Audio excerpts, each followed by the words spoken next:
Fuck yeah.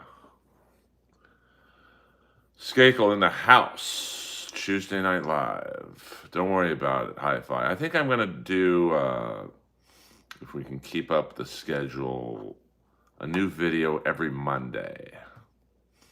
So there's no rush on the edit. Maybe if I do less, they'll get better clips. You know what I'm saying? Yes. What up, Dabba? AC/DC in the house. We're just doing a nice, chill Earl stream. The trance music last night toward the end of the stream seemed to be a big hit. And who knows, we might do that again later.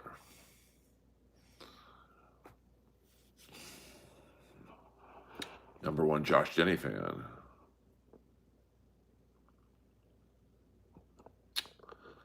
Well, I mean, you know, I think Jeff is, listen, a lot of the hate is not for his politics. It's people are jealous of his success and the way he carries himself, is cocky to some people. He's always been nice to me. And what up, Ryan? What's up, SC? What's up? Zoom, zoom, zoom, zoom. So, but he shows up at the Comedy Store in the Cyber truck. I don't mind it. That doesn't matter to me. I like the car I drive much better. But when he hasn't said the best things about female comics. And when you go up to the Comedy Store, what do you think the female comics are gonna be like when you stroll up? And I think there's some things by certain female comics that are going to be released, DMs that I've seen them. Nothing bad in terms of nothing illegal or anything, but there is let's just say there's an all-female comics group that shares DMs, and I have a mole in there. So I see what they see. Tom fucking Myers just dropping in before I record my show. The show that actually respects female comics. Get the fuck out of here, man. Everyone follow Tom Myers. Don't watch his show right now, because then that means you won't be watching my show. But watch it on, as soon as I end the stream, go to Tom Myers' show. Check it out. Subscribe to Josh Myers. What up, Ross? Well, let's just say I know someone in the group that, how shall I say, is we are confidants. And, it's nothing, it's, I mean, it's just, I think every guy in this stream at one point has sent a girl a DM at midnight going, "You up?" And, it's dangerous to do that now because you can screenshot everything. So if you have a falling out with someone, or you have a falling out with a group of, say in this case, female LA comics, well, they talk and they share. To show you how good Jeff Dye is, I still have never heard of him or seen him. I mean, he's pretty famous as a comic, but it's, when I say famous, I don't mean like he walks down the street and people go, "Oh my God." But, he's a working comic for sure. He headlines all over the country. I think he's headlining Australia next year. Shit, he was on an episode of Hell's Kitchen as a celebrity comic. So, he's dated, I think he dated, I want to say Becky Lynch. I might be off on that, but he dated a girl from the WWE. So, he's known to many communities. So I don't groom women through DMs. I don't think that's grooming if you ask a girl to come over.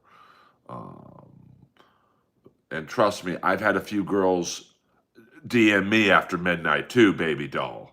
I don't consider them grooming me. Um, there are plenty of great comics that aren't famous per se. He's still no Ralphie May. Well, of course not. I mean, that's like saying he's no Rolling Stones. But, there's different levels of fame. There's working comics like Jeff. There's, comics like myself, who I'm certainly not famous, but I've been on TV more than most comics. Am I famous? Fuck no. And then there's famous comics, David Tell's, Jeff Ross's, um, Nikki Glazer, Hinchcliffe, and then there's a guy like Tripoli who's not necessarily famous, but he's popular. So, oh, well, thank you. I mean, it's definitely a different style between me and Jeff Dye, but, well, I don't know if I'm above it, but I just stay off, I stay away from it. I try to anyway. I like Tom Myers' Dutch Clutch, but I'm starting to learn that not everyone can like each other in these streams. Even a stream like mine, who is it? ACDC and Frank, aren't exactly pals, and but they're respectful towards each other. So, I wish 100% of all of you got along, but that's just not going to happen. I mean, I try and be neutral. I don't. Um, you know, I mean, I'm neutral with my friends. It's not like, if you look at that, what was the one thing I got in trouble for in the Earlverse? The Chad and Ray roast. And if you look at now, I'm much closer to Chad than I am Ray, but I called it a draw. So, and I asked for overtime in that particular battle. So I hardly just gave it to Chad. But what are you going to do? Um, she said she might be right on that one. I might agree with you on that one. It's a fucking brutal business. Unfunny people make it. Funny people don't make it. Um, you know, I mean, obviously, I still like doing it, but grown men. Well, for the record, Jesus, I'm in a condo, paid off too. Nicolas Cage's Swollen Meat Curtains. That might be my favorite screen name. That might replace Connie Lingos. Um, what am I going to do about what? Um, Dutch Clutch. I'm not sure what you're asking me. Yeah, there's a big difference between a condo and an apartment. I mean, this is definitely outside of my parents' homes in Bel Air and Miami, this is the nicest living space I've ever had. Yeah, I did see Dolph Ziggler. I'm surprised about that because I've got some inside info on certain things about Dolph I won't share online, but you know, uh, I think a lot of people are jealous of Dolph because he's a great-looking guy. He's super funny. He's a great wrestler, and you think that would help him. It doesn't. Um, listen. I've had some great apartments. I mean, the Fay Ray building I lived in. I lived on the 19th floor, and then I lived on the first floor. Both apartments were fucking great. I mean, they were condos that someone else owned, and I rented from them. My first apartment, 8569 Burton Way. Check that out. 8569 Burton Way. Awesome apartment. And then I went to 321 South San Vicente. Penthouse, but it was an apartment. So, no, because I don't care about who he's. I mean, he's definitely going to get jobbed out. I mean, they fired him. They're not going to bring him back to make him look good. He'll have a good match with Drew McIntyre. Drew McIntyre will win. Um, Earl, why is the neck of your shirt so stretched? Because I have a big neck, baby. Um, I got a load-bearing wall for you. Hey, touche. I love you. Well, thank you, I guess. Dutch Clutch, did you re-ask your question? What am I going to do about what? Um, I wanted Dolph to be the devil. What was that, about 2 years ago in AEW? I thought that would have been great. Roy Coyne, what up? NWO for life, but just the original three, not that shit they had when Virgil and Scott Norton. Well, I mean,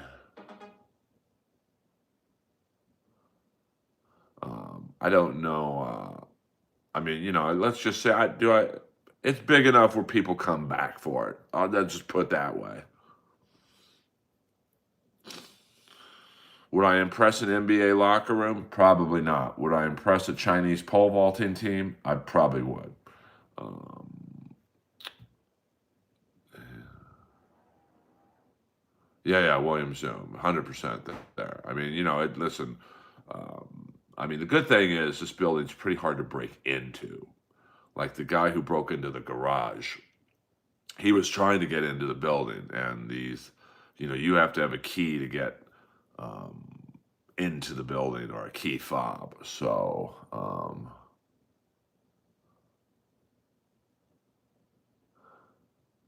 well, touche. I'm going to guess you're a guy, so I'll have to decline the offer. I mean, I got a big head, and no doubt about this head. I mean, I can't lie about that. I got a booming, deep voice. I'd be a little worried if I had a small weenie. Size 13, double D wide, if you know what I mean. So, and a pretty big hand. Hey,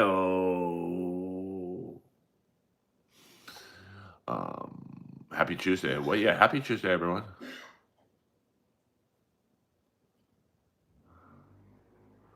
What's the vision? I don't know what that is. I only watch AEW.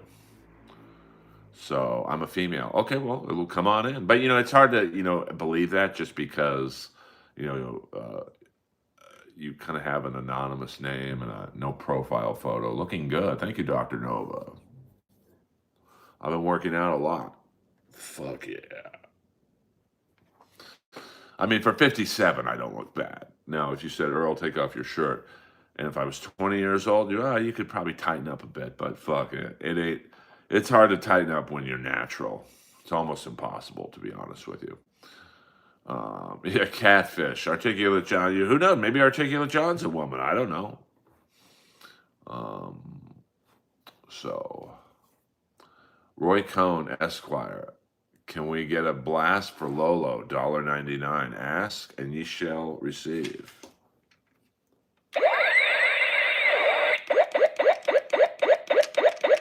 You get the short burst and the long burst. I believe this is your first super chat, Roy Cohn.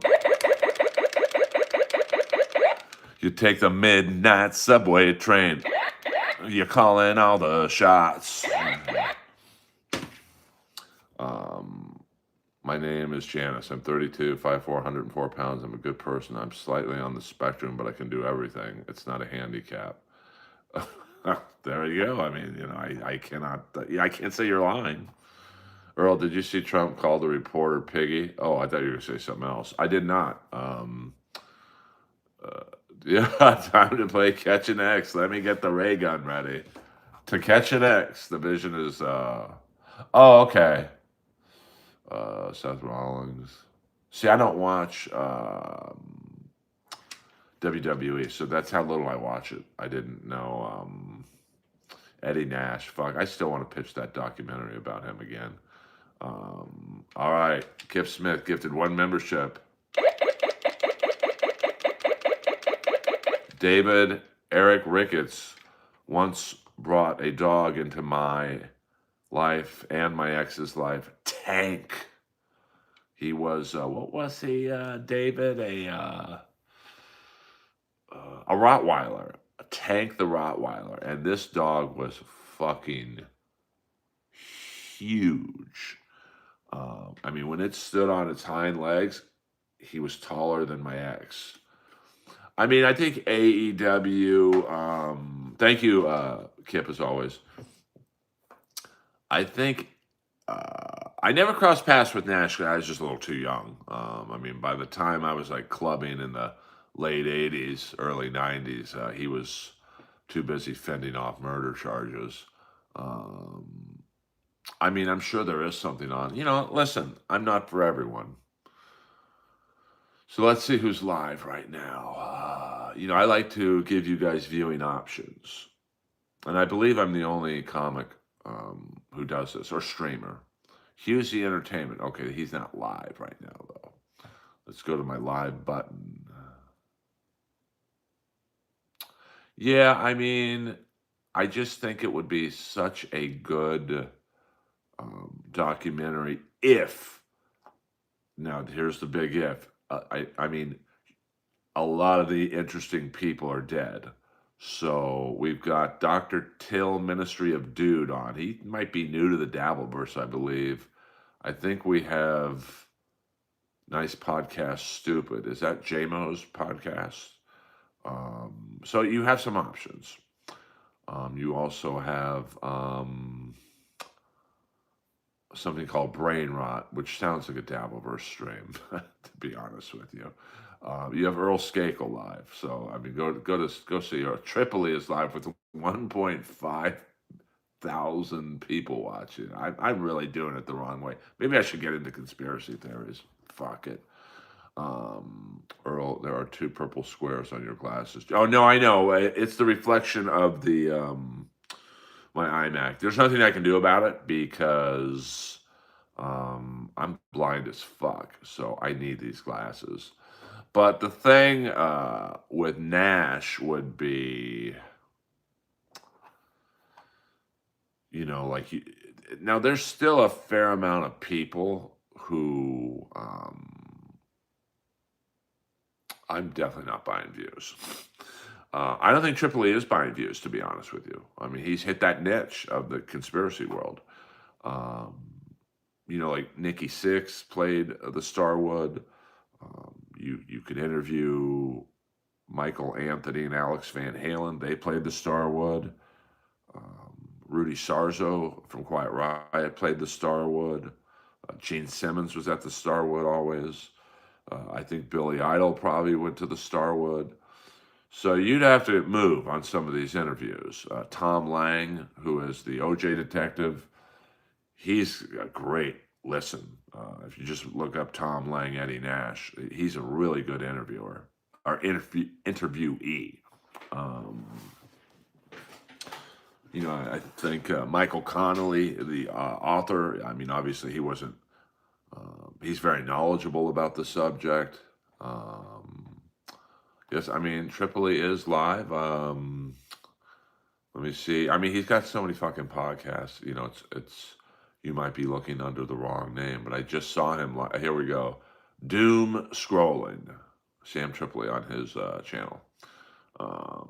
So, um, yeah, but that documentary, and it's the subject matter is if you could somehow show that YouTube video of the crime scene video Tom Lang took, I think that would be a great way to start it. You just start right with that, and you don't have the credits. It's about a 10-minute walkthrough through the crime scene video, and you just start with that.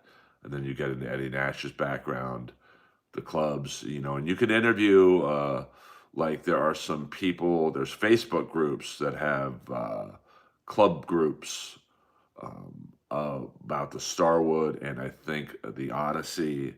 So you could interview some regular people that went to his clubs. And I haven't done a complete deep dive on Eddie Nash, but like I'm sure you could find girlfriends that are still alive. I mean, I know I don't want to say who, but let's just say an old guest on Inappropriate Earl. I remember I brought up Eddie Nash to them, and this was a audio only Inappropriate Earl, and they were on my couch and they went like, and they had me edit that part out. So and I believe Nash had already died, so people are still scared of the guy, which is crazy because he's been dead for a while. You could go into Gregory Dial's background. He was the 300-pound karate wielding bodyguard. So I just think, when you see like some of the documentaries out there, I know Michael Connolly did a 4-part documentary on the Wonderland murders. It wasn't necessarily about Eddie Nash, but I think a Netflix documentary on Eddie Nash would do well. You could just call it the Nash, because his history is so fucking. I mean, the guy was huge in the music business. I mean, the Starwood alone, you had all those famous bands play there. You know, Psychedelic Furs, Billy Idol, Blondie. Like it was, and it wasn't just a metal club. Like Quiet Riot started and formed there, but it wasn't just like it was. You know, I mean, Rat may have even played there, um, and you know, I'm sure if you could find like an old doorman there, a general manager or a bartender there, you know, I'm sure some of them are still alive. Um, so I just think people would be interested in do it. And you know, you got to get the celebrity interviews. You know, a trailer could have Gene Simmons and Nikki Sixx and Billy Idol and you know, I'm sure there were some famous actors who went there who might still be around. I mean, it was. You know, you got to understand the Starwood's on Santa Monica and Crescent Heights. The Odyssey was on Beverly and La Cienega. He also had not an underage club, but an under 21 club in the Valley. I think it was called Phases. I mean, the guy held, I think he still holds the record for most liquor licenses. He had like something crazy like 20 to 25. So it just like, and the story is kind of a cool story that, um, you know, he comes out here. Now, the urban legend is, bless me, he came out here with $10 in his pocket. He started a hot dog stand on Hollywood Boulevard, I believe, right in front of where Jimmy Kimmel is filmed, and he became like the number one cocaine dealer in the West Coast. And he also had strip clubs. You know, I think the Seven Seas he owned, and he's just such a fascinating story. And you could, you know, it's not just the John Holmes angle. It's the music angle. It's the drugs. I mean, it really is sex, drugs, and rock and roll. But so I haven't given up on it. You know, if I ever had a meeting with a agent or you know a company, a production company, it'd be the first project I would pitch. So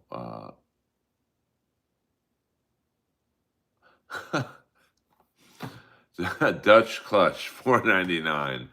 I'm drinking with ACDC in Edison Park, and the entire bar despises Tom Myers. Whoa, whoa! See what happens? I bring up Tom Myers, and my stream goes wonky wonkers. Well, you know, Dutch Clutch, you might be new to the stream.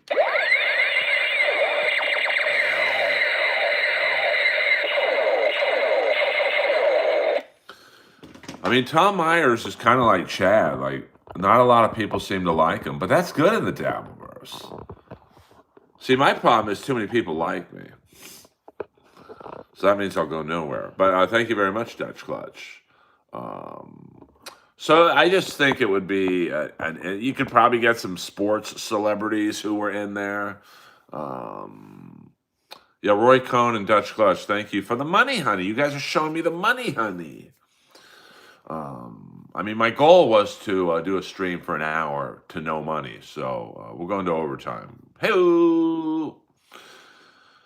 so, and you know, comics probably went there. You know, I mean, you'd have to get a researcher to like reach out to all these people, but I mean, archived footage. I mean, I know that Quiet Riot has several shows that were taped there. Now, you know, then we're getting into the music rights, but you know, someone like Nikki Sixx probably has footage of his band London playing before Motley Crue. That would be pretty cool to see.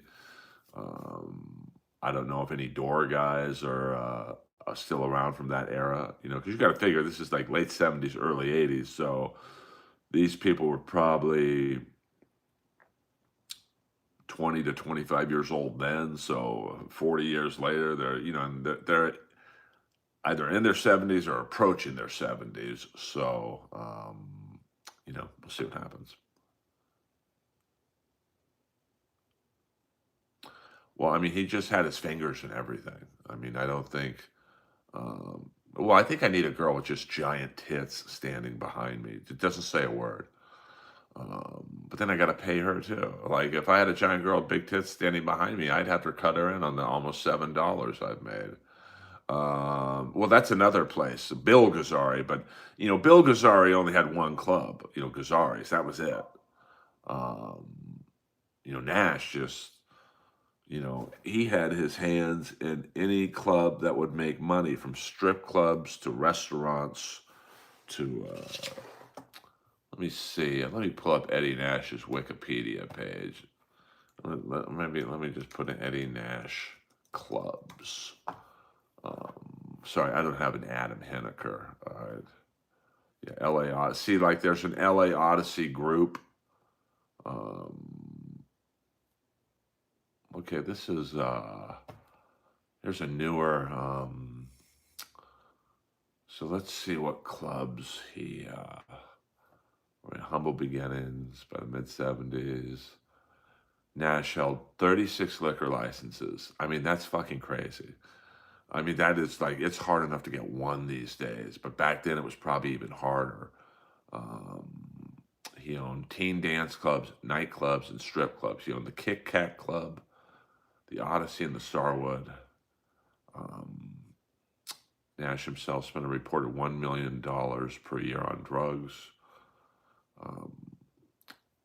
Let's see. I mean, it's just such a great story, man. The end of Eddie Nash, sort of. Eddie died on August 9th, 2014 at the age of 85.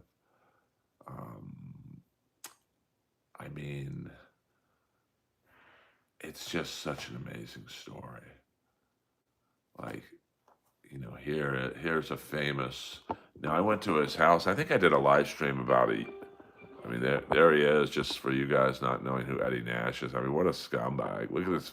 I mean, this guy just looks dirty. And that's his house back there. Oh, yeah. I mean, the Odyssey was basically a gay, not underage, under 21 club. But, I've seen interviews with some of the bouncers and bartenders there, who some might still be alive, said that there were kids as young as 12 in there. Now, that shit would never fly today. But, back then, it was kind of a safe haven for, late 70s, early 80s. And I remember walking by, this is when the Beverly Center, for those of you local, TB, are you in this stream? Was an oil field. I mean, there was no Beverly Center. This was back then when, being gay wasn't really as cool as it is now. So, I mean, this is just a dirty, dirty guy. So, maybe it'd be nice to interview this guy. But this guy right there, this guy looks about 30. So he's almost 75 right now. Let's see if they got any other pictures here. Not really.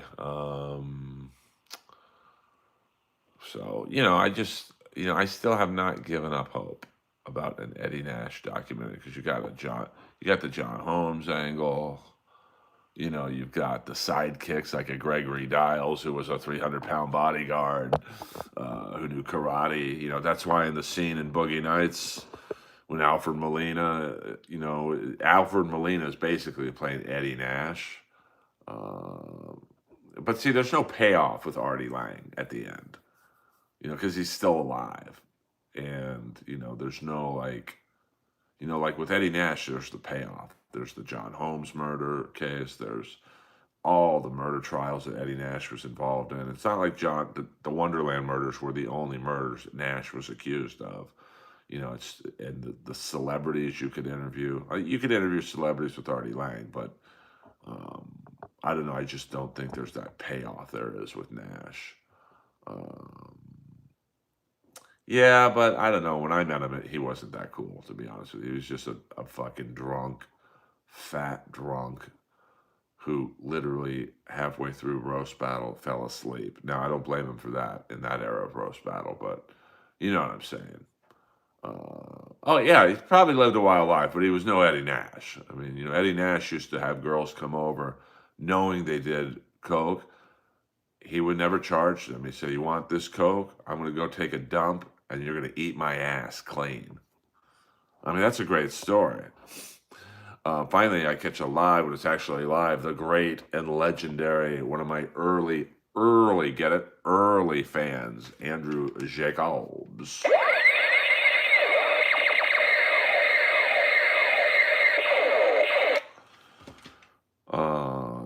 Yeah, I mean, I'm not saying an Artie Lang documentary. See, I don't think that's a documentary. That's like an true Hollywood story type of thing. Um, yeah, I mean, it was just sad, you know, when I interacted with him at Roast Battle. This wasn't cool.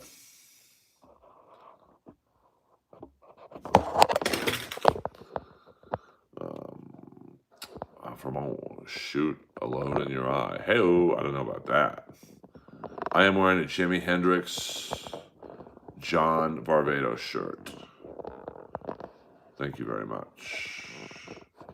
Let's see here. I'm having trouble straightening this out. No, I never have. I didn't know Ian McShane did play Eddie Nash. Please do tell, do tell. I mean, he's just such an interesting character. You know, now Alfred Molina was loosely playing him. I don't know why they didn't just have him be Eddie Nash. And then I think in Wonderland it was everyone was playing real life characters. You know, I think Faison Love was played Greg Dials. It is 100%. You think the Friends character kept any of her John? I mean, there are a few shirts that are missing that just mysteriously disappeared. But what are you gonna do? Retired club owner arrested in Laurel Canyon killings. This is an old article, but I mean, and you could probably interview some of these reporters that are probably still alive. You could interview Nash's lawyers. Those are always good when you interview the actual lawyers. Hey-o, Ben, hey-o. Well, he kind of, McShane kind of looks like Eddie Nash a little bit. I mean, to me, out of the three people who basically played Eddie Nash, I mean, I know in Boogie Nights, um, Alfred Molina's name was Rayha Jackson, but he was playing Eddie Nash. Bogosian in Wonderland and McShane in this movie. Bogosian kind of looks the most like him, and he's a great actor. I mean, not that the other two aren't, but I mean, I don't know. I don't feel sorry for drug addicts. You could get help. The problem is with Artie, and I saw it firsthand that night at the Comedy Store. He has so many fucking enablers. Thank you, TB, for that compliment. It's from not doing any drugs. I can remember shit like it was yesterday. Like Leguizamo looked a little bit like Nash. All the outdoor scenes during the donut. From what TV? I don't get that reference. See, I like Michael Keaton as Batman. Artie is still alive. Yeah. I see what you're saying, TV. But it's weird to me that Alfred Molina just didn't play Eddie Nash. I mean, I just think it's just there's so many angles you could take with it. Now, if it was just about the Wonderland murders, maybe not a documentary, but just his backstory, the other clubs. I mean, it's definitely an hour could be filled very easily. But I think you started off with the Tom Lang walkthrough. And if you can watch that on YouTube, it might be restricted because the bodies are still in the house. Like, you see all the fucking bodies. And you could interview people from the porn world, because John Holmes, and I mean, I don't think you could get Ron Jeremy because he has dementia. You notice he had dementia after the charges. Yeah, I mean, I don't know. Blue Iris, she was a sweet. I knew the real Blue Iris, not the fucking maniac you guys know. Oh, okay, that's cool, TB. Yeah, I mean, I think Nash is not maybe not as known as Charles Manson, but he's just as disgusting. I mean, he had his fingers in everything. So you could interview some of the cops that were around. I'm sure some of them are still alive. Um, and I mean, you might argue, well, it's going to be a little one note. We get it. Eddie Nash is a scumbag. But I mean, like I said, Michael Connolly did a four-parter on just the Wonderland murders alone. So I definitely think the material's there. But um, you better hurry, or I better hurry on this documentary because a lot of people are one dead, and two they're close to dead. So. Um, oh yeah, I mean, like I said, I mean, it wasn't just the Starwood, but I mean, the Starwood in the '70s was and early '80s, but really more the '70s was a huge music club. I mean, it might have been for a minute there, maybe even ahead of the whiskey. There were periods of time when the whiskey was kind of like in flux, with the music scenery changing. But the Starwood had all different kinds of music. It didn't just have metal, didn't just have Quiet Riot in London and Motley Crue. It had, like new wave and punk, and I think the Romantics played there. I think like Big Country, I think played there. So, shit like that maybe.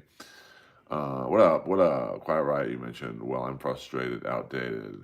I wanna be overrated. I'm a finder and I'm a keeper, not a loser, and I ain't no weeper. Bang your head, do do do. Mental health will drive you dead. Well, I'm a axe grinder, pile driver. Mama says that I'll never ever find her. You get the picture. This is a cool chat, Bun B. That's a fact, Jack. I think Nash knew everybody. Like he was his Rolodex was large. I mean, basically, if you did cocaine in Los Angeles, you got it from Eddie Nash. Um, Oh shit, Dutch Clutch 499. ACDC and I are watching Forever Tom Myers and Liam to fight us tonight at Emerald Isle Bar, Chicagoland. No fighting, no fighting in here, Dutch Clutch, but I appreciate the five hooves.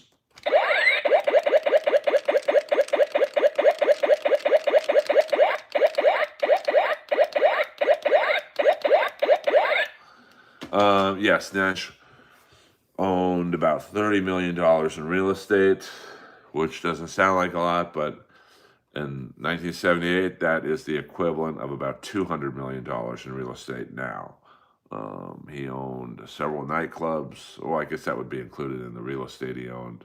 I mean, his home in 1978 was probably $1.5 million. That home now is probably a $10 million home, but they've gutted it, and I've been up to that home. It's completely gutted and renovated, and you would not know that Eddie Nash lived there. And all the drugs, I mean, they say he did $1 million of drugs a year. Now I mean, they say the Sultan of Brunei spends $1 million a month on hookers a year. So a month, I'm sorry, a million. They say the Sultan of Brunei makes $4 million a day on oil. So was he the Sultan of Brunei? No, but in the that time frame, he was pretty wealthy in Los Angeles. What up, Ericy boy? Um, yeah, well, he probably did have an apartment around here just to fuck, young people that he shouldn't be fucking. Um, yeah, I've been up there. I went up there. I think I did a live stream up there, if I'm not mistaken, about maybe a year and a half ago. And it's at the end of a cul-de-sac. So if you look at this picture, it's not the greatest picture. Um, oh, I think I already got rid of the picture.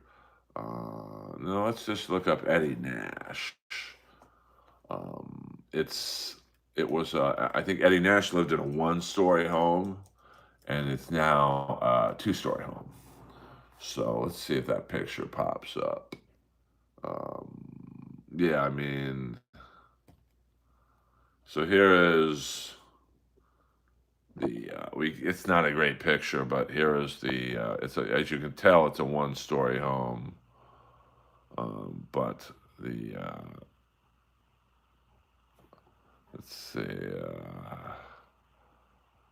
and you also now this guy just died. It's too bad. A guy. This guy was at Eddie Nash's house a lot. He was Liberace's lover. So you've got like weird fucking, um, here's a picture of what the Starwood Marquee looked like. And now it's a Russian deli. Um, trying to think, trying to get a picture of Gregory Dials here. Oh, here's Gregory Dials. Here's the 300-pound bodyguard that was always at Nash's side. Yeah, it was that night. It was on a Sunday night. I was with my lady friend. We don't have to get into that. And I'm trying to find a picture of Eddie Nash's current home. So, not really. Not really. Okay, here's a picture actually of what the home looks like now. So, I guess it's not. Well, yeah, it is two stories. Um, so, as you can see, it's definitely been redone, and you could drive by that house. What up, Django 3.5? And let me see if there's any other cool pictures here. Not really. Who's this guy? Get down with Eddie now. I don't know who this guy is. So, definitely, I mean, we're just scratching the surface here, but, Magnum TA. That was not Magnum TA, that black guy. You might be, that might be a porn guy name. That would be a funny name for either a male porn star, Magnum, because the rubber Magnum, or a female Magnum TA, Magnum tits and ass. Hello. So,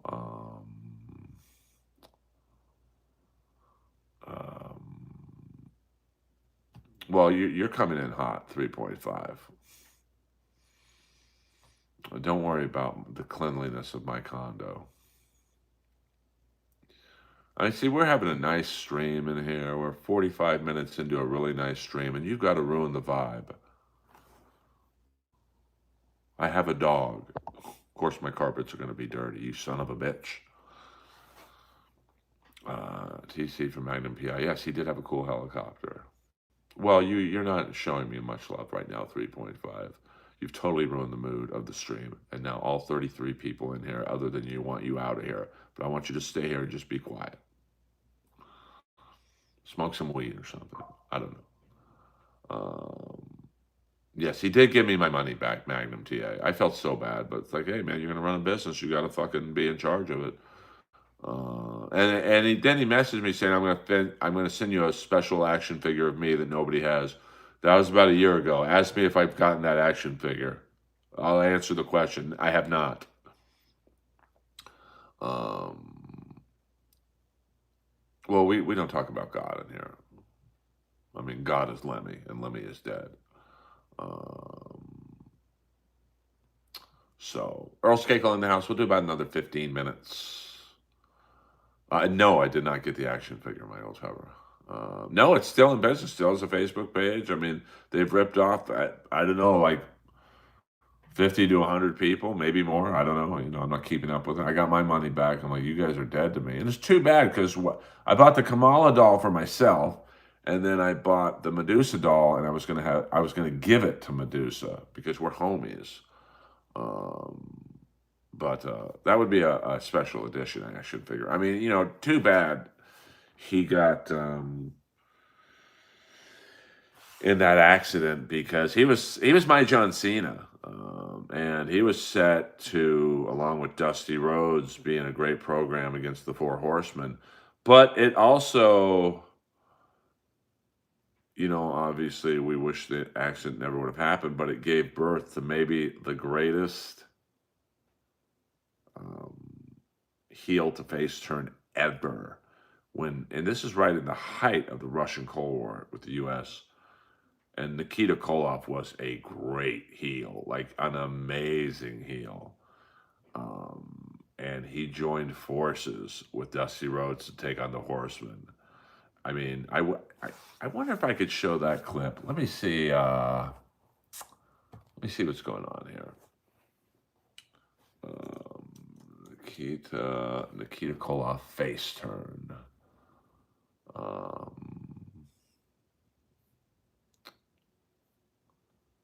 mean, I don't want to get in trouble here.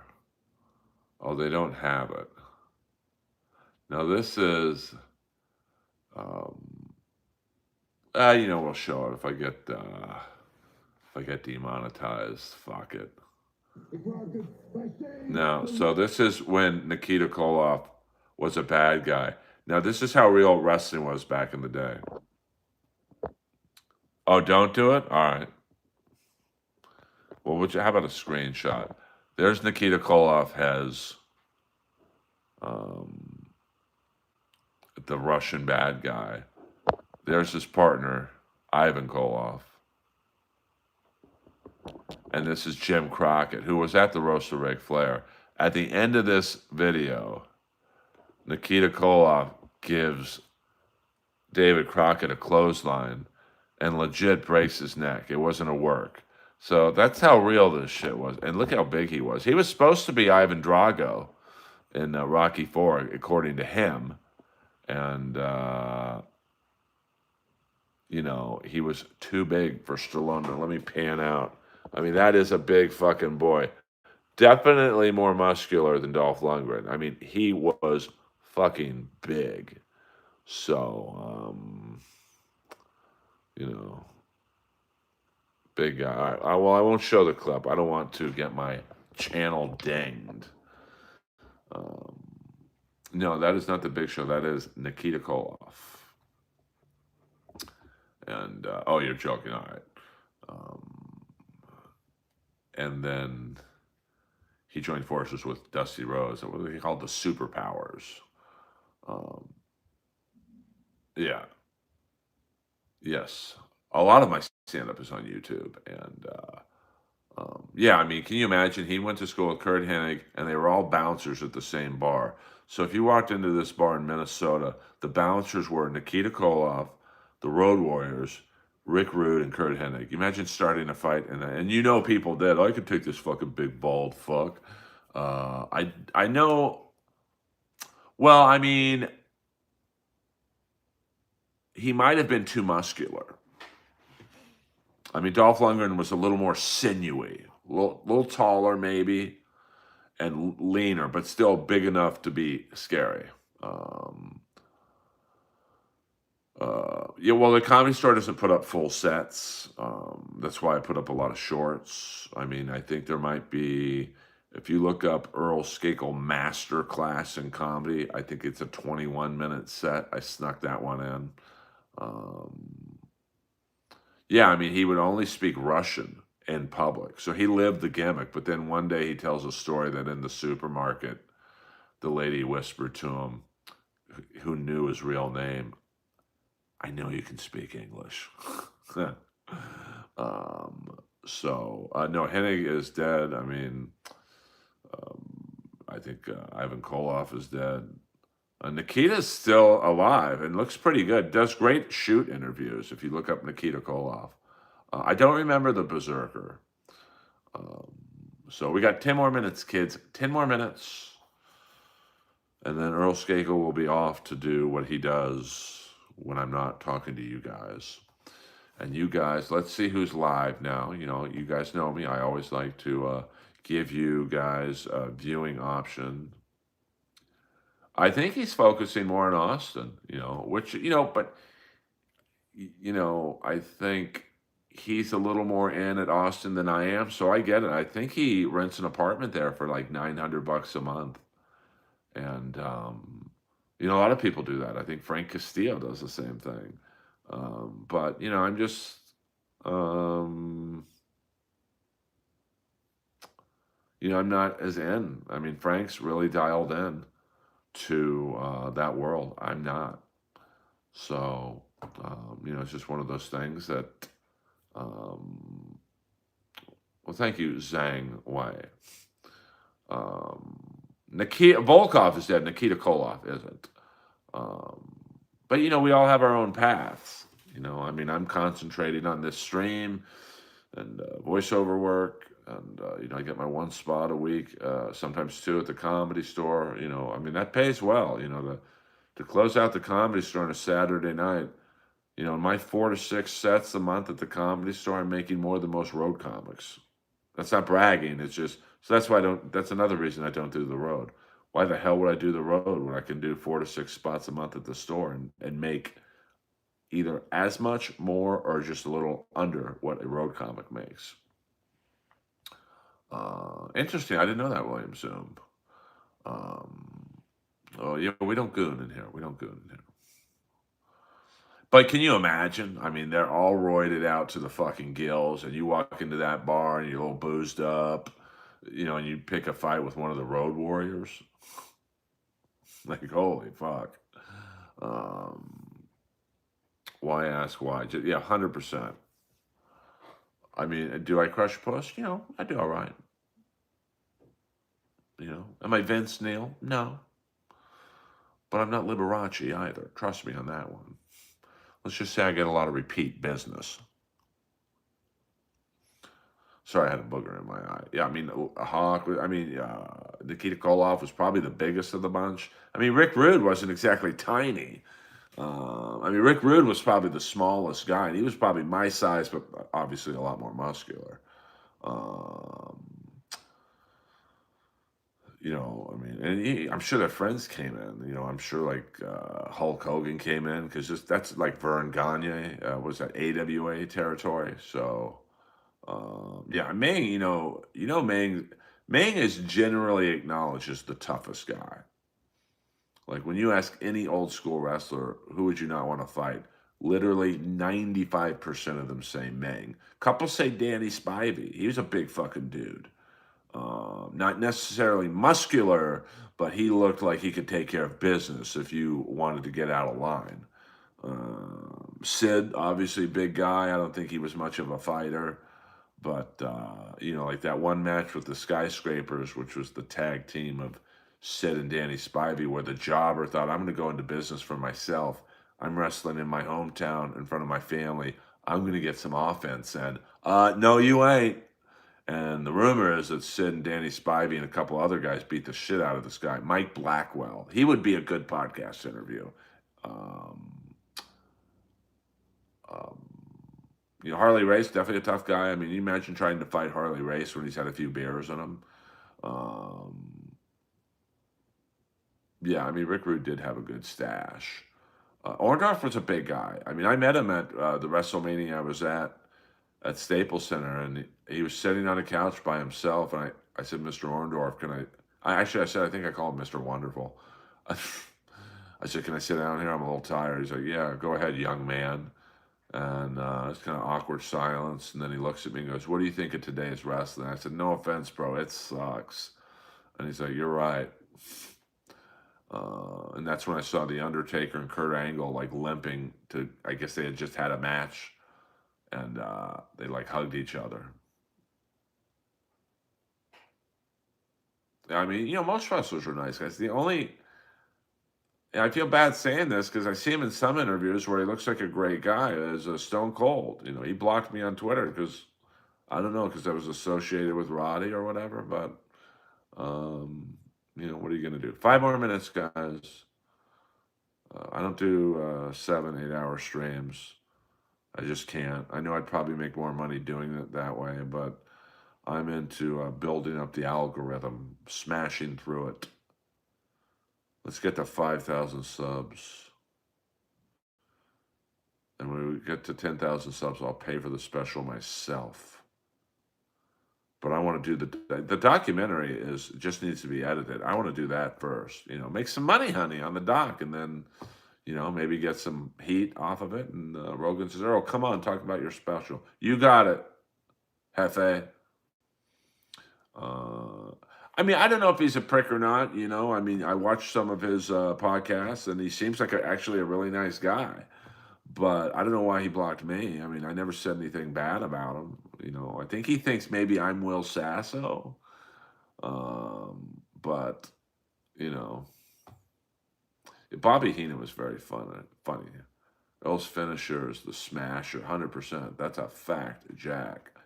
I mean, I just think Brock is very private, very quiet, and he does the job. And then after the job, he doesn't consider himself on the job. So if you imagine approaching him at the airport, he's like, I'm not working right now. This is my private life. Fuck off.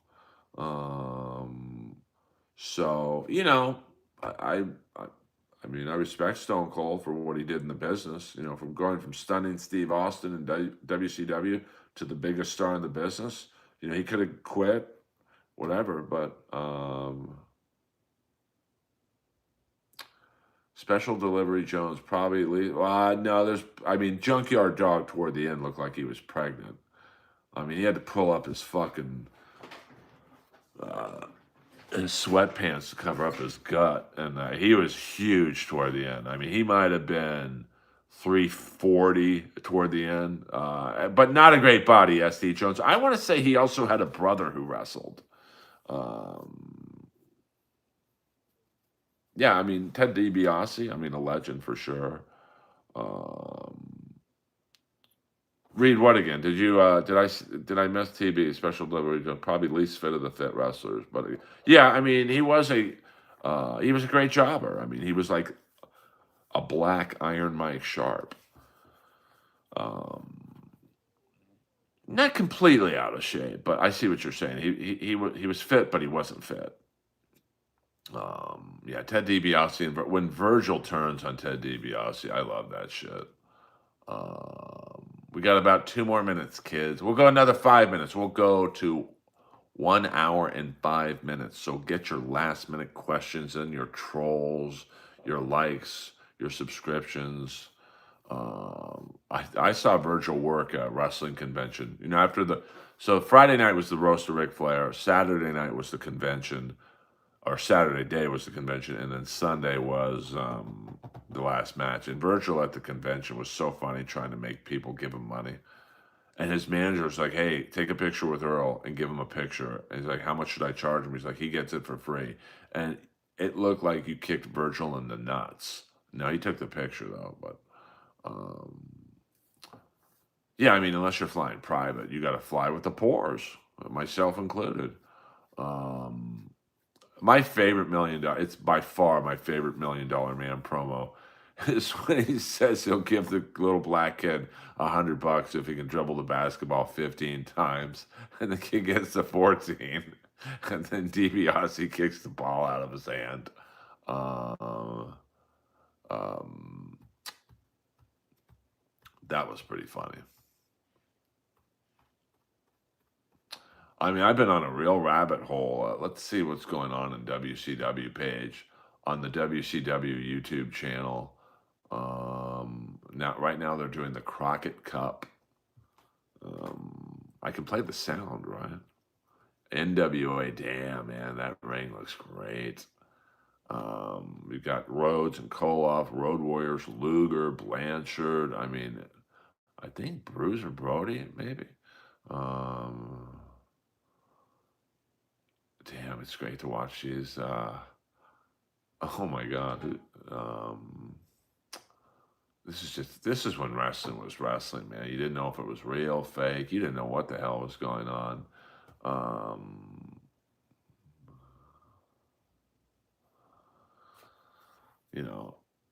I liked it when it was NWA, like, because then like the internet wasn't a huge thing yet, so you didn't really have to, you didn't know who these guys were. Like the Nikita Koloff, like now you could look up Nikita Koloff and go, oh, he's from Minnesota. So it ruins the character. Back then you couldn't really do that. So you really thought, oh, this guy's from fucking Russia. I mean, NWA went hard. It was almost like it was fucking real. Um, and then I think WCW went down as soon as like Flair, not Flair, as soon as Hogan showed up, because then it became more of like a parody of the WWE, WWF at the time. But then the NWO angle was, probably saved the fucking company, to be honest with you.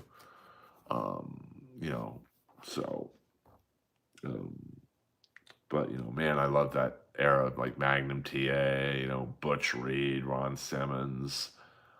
Just an awesome, awesome time because you thought the shit was real, And a world class championship wrestling, I loved Kamala, the Ultimate Warrior when he was the Dingo Warrior, the Von Erichs, Iceman King Parsons. Come on, man, Colonel De Beers. Um, Sting, yeah, of course, Sting, Ricky Steamboat in NWA, Ron Simmons, Butch Reed. I was watching a match the other night on the WCW channel. It was the tag. No, I think it was Ron Simmons against Butch Reed with Teddy Long as the ref. I mean, that was unheard of to have two black wrestlers wrestling and a black ref. I mean, it's just kind of groundbreaking, um, at least for that time. Um, yeah, but Koloff wasn't from Russia. He was from Russo, Minnesota. Um, yeah, Freddie Blassie. What up, Connie Lingus? Uh, well, the Skyscrapers were originally Sid and Danny Spivey, and then I think Sid went to WWE, and they paired Spivey with Mean Mark Calloway. It just didn't work. I mean, something about Sid and Danny Spivey. They were around the same size, but Sid was much more muscular, and they were stiff. I mean, they weren't like quite Road Warrior stiff, but they were pretty stiff. Yeah, Koloff, Minnesota. But Koloff wasn't just American; he was from the Midwest. But he lived the gimmick. So, all right, guys, we're down to the final minute of the Earl Skakel Earlverse. Oh yeah, I mean, you had some great regional. I mean, Portland had a great regional scene. Calgary, Stu Hart's promotion, world class in Texas, Mid South, which is I think where Kamala was created by Jerry Lawler, um, and then the Florida promotion where I think Hogan started, Eddie Graham's territory. Obviously, AWA in Minnesota. Um, I think LA didn't necessarily have a promotion, but I think Portland would come down there. You saw Piper at the Olympic Auditorium. Gorilla Monsoon, one of the great superstar Billy Graham. I think the big guy in LA wrestling was the Golden Greek, John Tolis. He was like the Hulk Hogan of LA. He never really translated to national fame, but I remember him. Tatanka.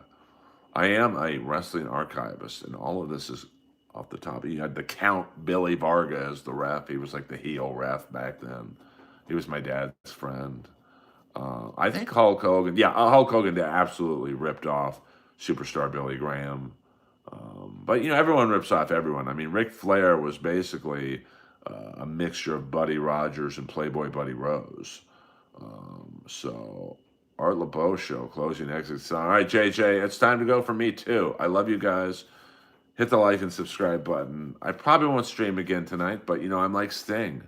The only thing for sure about Earl is that nothing's for sure.